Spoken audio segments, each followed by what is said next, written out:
Hi guys, welcome to the West Yorkshire Football Show. It's obviously Jayson here, just giving you a quick post-match reaction of Millwall 1, Leeds United 0. We will be back with proper reviews coming the weekend, hopefully. Brownie's just been a little bit out of action at the moment.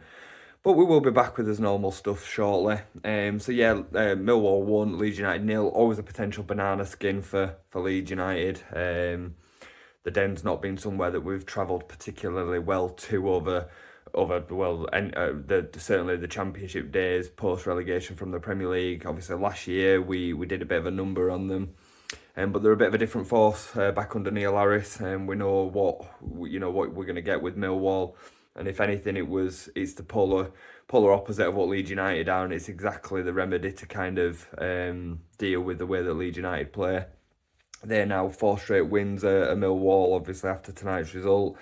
Going into the game, we were fairly confident, but I'd have been happy with the point. I don't think there'll be many teams that take 3 away from the Den. Daniel Farke was quick to say, that we'd created more chances in that first half than the last 4 away teams did put together, which is true. It's facts. I thought first half, was absolutely fine. The team was pretty much at the moment it's picking itself. Bogle back in at right back. But yeah, I thought the team in itself played quite well first half, but there were moments in transition. There were certainly moments in deliveries into the box, which we knew were going to be a problem, where we were coming out second best. Didn't think that both centre backs, but Pascal in particular, were dealing well with the balls in the air. It didn't win enough for the 50-50s for me. Before we concede, we create a couple of really good chances. Nonto should do better. Always tries to go near post. It hits Tanganga, goes out for a corner. And when they made a mistake at the back, Brendan Aronson straight into the keeper's arms. Very reminiscent of the Burnley game, in which chances are going to be at a premium. And when we get them, we have to make sure that we take one. And we didn't in that first half. We didn't, and won them ball forward. Lack of concentration from Pascal. It's not in my opinion. It's a fact. Tanganga's his man. He switches off, gets gravitating towards the flight of the ball. The ball's knocked back into a dangerous area, and Tanganga's quite a nice finish. I'd have liked to have seen Meslier maybe save it, but we know if it's in anywhere towards the corners, it just doesn't. So I'm not saying it's his fault, but it'd have been nice if you can just rely on your keeper to save you once or twice, but he doesn't. So, and then second half we huffed and puffed. I thought they defended very well. Again, speaking of the Burnley game, it was reminiscent of what Burnley did to a second half. Slowed the tempo of the game down, made us go out wide, condensed the centre of the pitch where we like to, try and drive our attacks, and we weren't allowed to kind of build up play in the way that we want. The referee once again became centre of attention and allowed them to get away with theatrics, falling over, diving, cheating. It's not on Millwall not to do that. It's on the referee to not allow it to be as effective as what it was. And he didn't.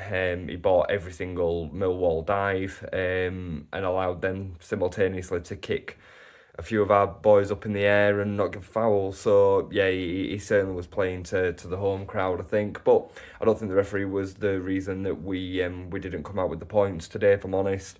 Pirot does took one away in the second half, but it is offside. First viewing, I thought it was onside. It was a great finish, very Joel Pirot smart finish, but it was offside after the touch by Dan James.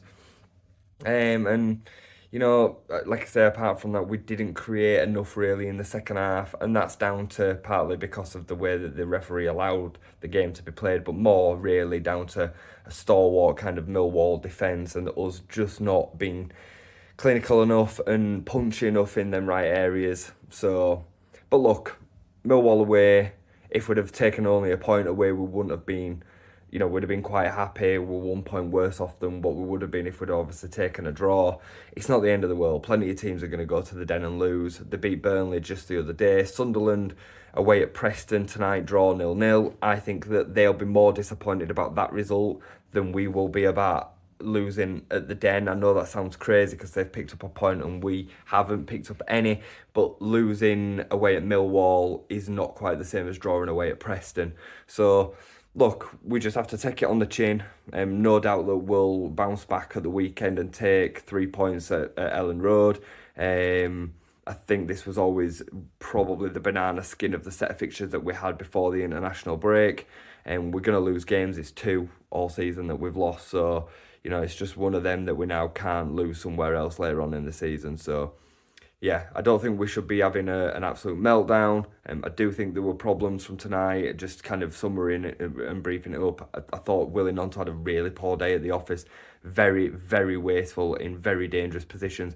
And it wasn't always just because he was trying that bit of trickiness or that little bit of attacking impetus that you sometimes need, that sometimes don't come off like a Jorginho Rutter or Somerville used to do. It was the sloppy 5-yard passes that he just weren't been productive enough with, and he really needed to be. So yeah, he was a particular disappointment today. I thought Brendan Aronson was really good in large parts, especially first half. His pressing and work rate, and he really, Millwall away is a tough place for anyone to go. But Brendan previously would have really struggled, I think, with that physical battle, and he didn't. I didn't think for most parts of the game. So yeah, look, we can give it a little bit more of a rundown in hopefully the review after Saturday. Me and Brownie should be back. But keep your chins up, Leeds fans. It's not the end of the world. We can't win or not lose every week. And like I said, the Den's a difficult place to go. So, marching on together. See you Saturdays. Leeds Utd.